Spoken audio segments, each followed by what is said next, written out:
You were saying one practical way, right, of it being your best spiritual year so that you can live according to the Spirit. For you personally, you think it's just diving deeper into what you're reading in the Bible and asking questions and searching, and maybe this is like one verse in a week, right? You're just saying Yeah. slow down and dive deeper. Yeah. Okay, what other things you think are helpful? What have you seen that's been like helpful to you in your spiritual journey and like being freed from things? Do a spiritual detox on life. You know how when we're going into a diet of the food that we consume, we get rid of the stuff in the pantry. We get rid of the stuff in the fridge and we start replacing it with healthier stuff. And it's the same thing that we've been doing for the last couple of years is replacing and it didn't happen just like cold turkey, but it was replacing secular music. That was a big one. Mm. So the things that we listen to, the, Do you feel like that happened also like kind of naturally? yeah, Yeah, because that's what I'm I saying. It wasn't wasn't cold turkey. intentionally like, oh, I can't listen to this. Yeah, It and was just, I still don't feel that way. Like I can't listen to because that's our yeah, body. Like our body's like "Well, I can listen to it." And yeah, growing up, I was like, I can listen to this and not be affected by it. right. Yeah, But now, if I even listen to one song, it's not that I feel bad for doing it for listening to it. It's just that it doesn't feel good because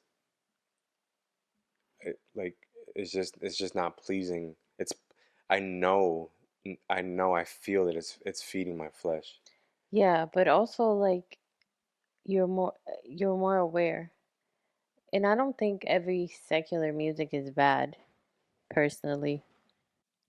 And I don't think that like every song out there is bad.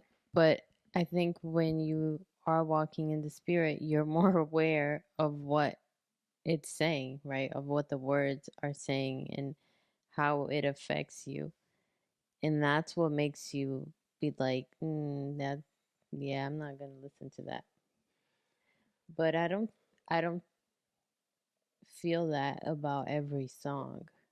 No, neither do I. Not that I mean, my playlist is majority like Christian, but I'm just I saying still like there my are reggae. songs yeah, there are songs that I've listened to that I don't. I'm like, this is, there is not insinuating and using any drugs or like But talking badly about women, whatever it is. that's where we have to be like careful about the teeter totter of like it's kind of like the thing of like what I'm not saying you're saying this, but I'm just saying thinking out loud. We have to be careful because we can also our mind can also trick us Yeah. to be like, well, you know, in the sense of like, well, you're a good person. That's not like we start comparing. It's not that bad of a song, or it's not that bad of a sin, Mm. or at least I'm not as bad as this person Yeah. or that person. And Yeah. so like our mind starts allowing things to trickle back in, and the Bible talks about how the devil all he needs is a foothold in order to creep back in. And so That's like true. that the spiritual detox of like what we hear, what we listen to, who what we surround ourselves with, um, just like a food diet, it's easy to start going back to those natural food, Yeah. the foods that are sugary, that Mm. are flesh ones. It's easy to start going back to the catchy songs because our body's like, ooh, that sounds good, or like it's in every commercial, or Mm. it's in every short or reel that we see. So it's that daily dying to self because we know, like when we know by reading something like that our body is truly in opposition towards everything that God wants, and that we can't please God if we're in the flesh, then you start thinking about like the consequences and the weight of the things we're doing. So we have to start walking a little bit differently, and Mm-hmm. that starts to manifests itself in different forms of awareness, and like asking God, like, God, give me the eyes, give me the vision, give me the sensitivity to hear and see what it is that I'm doing wrong, so that I can tell my mind what to do, not my mind tell me what I want to do.